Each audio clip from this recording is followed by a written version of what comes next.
በስመ አብ ወወልድ ወመንፈስ ቅዱስ አሐዱ አምላክ አማስሩ ወሰሉሱ ለሰኔ በዛቲ ዕለት አይረፍ አባ ዮሐንስ ኤጲስቆጶስ ዘኢየሩሳሌም። አንድ አምላክ በሆነ በአብ በወልድ በመንፈስ ቅዱስ ስም ሰኔ 13 በዝች ቀን የኢየሩሳሌም ኤጲስቆጶስ አባ ዮሐንስ አረፈ። ይህም ቅዱስ በቅዱስ አባ ኢላሪዮንና በታላቁ አባ የስድሮስ ገዳም በታናሽነቱ መነኮሰ። ከአባ ኤጲፋንዮስ ጋር በግል በመጠመድ ታላቅ ተጋድሎን ተጋደለ። የደግነቱ የተጋድሎውና የትሩፋቱ ዜና በቦታ ሁሉ ተሰማ። ከዚህም በኋላ ኤጲፋንዮስ በቆጵሮስ ሀገር ኤጲስቆጶስነት ከተሾመ በኋላ እርሱን መርጠው በኢየሩሳሌም ኤጲስቆጶስነት ሾሙት። ይህ አባት በሹመት በነበረ ጊዜ ሰይጣን በገንዘብ ፍቅርና በዚህ ዓለም ክብር አሳተው። ብዙ ገንዘብ አሰብስቦ ለማዕዱ የሚመገብበት የወርቅና የብር ሳህን አሰርቶ ነበርና ለድሆችና ለምስኪኖችም መራራትን ተወ። ምንም የእንጀራ ቁራሽ አይሰጣቸውም ነበር። ቅዱስ ኤጲፋንዮስም በሰማ ጊዜ የቀድሞውን ተጋድሎና የዓለም መናኒቱን ፍቅሩን አስታውሶ እጅግ አዘነ። ከቀድሞ ጀምሮ በመንፈስ ወንድሙና ወዳጁ ነበርና። ስለዚህ ብፁዕ ኤጲፋንዮስ ከቆጵሮስ ተነስቶ ወደ ኢየሩሳሌም ወደ አባ ዮሐንስ መጣ። አባ ዮሐንስን በጥበብ ከስህተት ያድነው ዘንድም ክብር ይግባውና የጌታችን መቃብር ባለበት ቤተ መቅደስ ስለ መስገድ እንደመጣ መካኘ። በተገናኙም ጊዜ አባ ዮሐንስ አባ ኤጲፋንዮስን ወደ ቤቱ አስገብቶ በማዕድ አዘጋጀለትም። በማዕድም ላይ ከብርና ከወርቅ የተሰሩ ሳህኖችን አኖረ። አባ ኤጲፋንዮስንም በልቡ አዘነ። ለድሆችና ለምስኪኖች ርኅራኄ እንደሌለው አየ። ከዚህም በኋላም ከእርሱ ዘንድ ወጥቶ በኢየሩሳሌም ካሉ ገዳማት በአንዱ አደረ። ምክንያትም አዘጋጀ። ይህም እንዲህ ነው። ወደ አባ ዮሐንስ እንዲህ ብሎ መልእክተኞችን ላከ። ወንድሜ ሆይ ከቆጵሮስ አገር ሽማግሌዎችና የሕዝቡ መምህራን ወደ እኔ መጥቷልና በእነርሱ ፊት አከብሬን ዘንድ ከወርቅና ከብር የተሰሩም የማዕድ ዕቃዎችን ይመገቡባቸው ዘንድ እንድትልክልኝ እሻለሁ። እርሱም አላከለት። ያም ጊዜ አባ ኤጲፋንዮስ ዕቃዎቹን ወስዶ ሸጣቸው፣ ዋጋቸውንም ለድሆችና ለምስኪኖች መጸወታቸው። ከዚህ በኋላ በተገናኙ ጊዜም አባ ዮሐንስ አባ ኤጲፋንዮስን የላኩልህን የማዕድ ዕቃዎቼን መልስ አለው። እርሱም እሺ አለው። እንዲሁም ሁለተኛና ሶስተኛ ጊዜ ነገረው። አባ ኤጲፋንዮስም እሺ አለው። በአንዲት ዕለትም ክብር ይግባውና የጌታችን መቃብር ካለበት ቤተ መቅደስ ሲወጣ አገኘው። ያን ጊዜም ያዘውና ገንዘቤን እስከምትሰጠኝ አልለቅም አለው።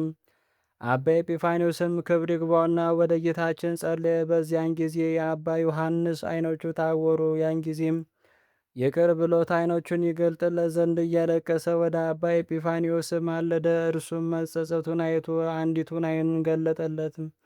እንዲህም አለው፣ ነፍስን ታስብ ዘንድ አንዲቷ ዓይን እውርት እንደሆነች ትተውልሃል። ገሰጸውም።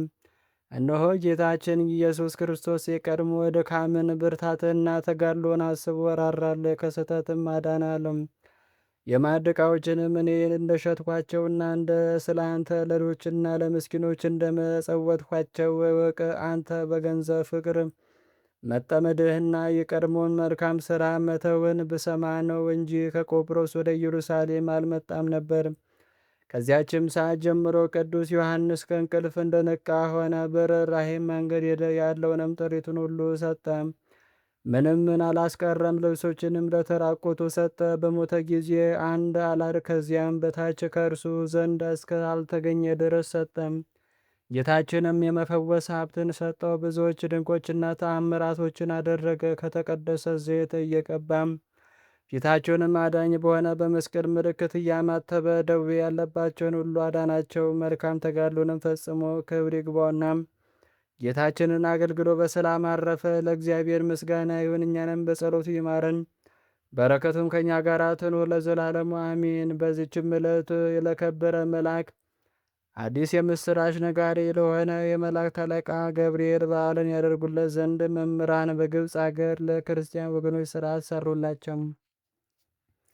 ይህ የከበረ መልአክ የእስራኤል ልጆች ከሴጣን እጅ ስለመዳናቸውና ከምርኮም ስለመመለሳቸው ነቢዩ ዳንኤል ወደ እግዚአብሔር በሚጸልይና በሚማለድ ጊዜ አስቀድሞ የተገለጠለትና ስለ ድኅነታቸውና ስለ ቤተ መቅደስ መታነጽ የነገረው ነውና።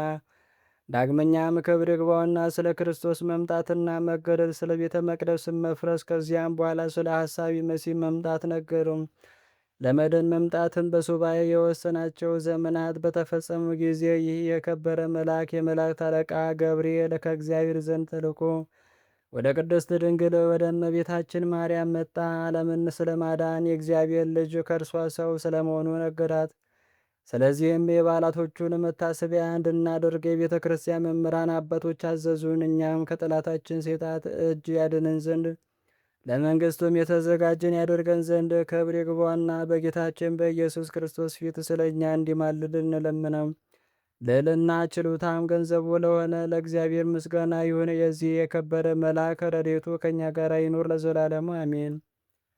ሰላም ለገብርኤል በእደሁ ዘተአስሩ መላእክተ ሰማይ ጌጋየ በትውልድ ሰብ ዘገብሩ ለዝንቱ መልአክ በእንተ እበዩ ወክብሩ በቢረ ግብፅ መምህራነ ስርዓት አንበሩ በዛቲ ዕለት ይትገበር ተስካሩ ወበዛቲ ዕለት ተስካረ ረፍቱ ለቃይናን ወለ ሄኖስ። በዚችም ቀን የሄኖስ ልጅ ቃይናን የረፍቱ መታሰቢያ ነው። ቃይናንም 170 ዓመት ኖረ። መላልኤልም ወለደው። መላልኤልንም ከወለደው በኋላ 740 ዓመት ኖረ። ሴቶች ልጆችና ወንዶች ልጆችንም ወለደ። የቃይናን መላ ዘመኑ ሁሉ 910 ነው።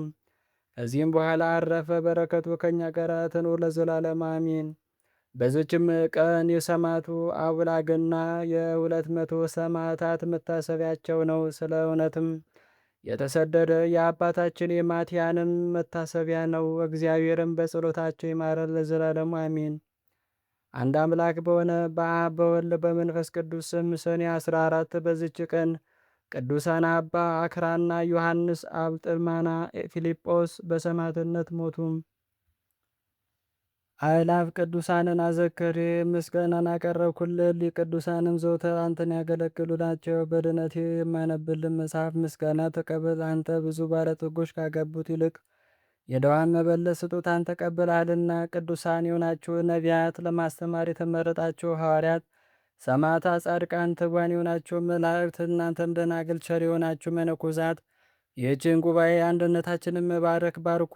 ስትባርኩም ከሕፃናቱ ጀምራችሁ እስከ ሽማግሌው ድረስ ይሁን።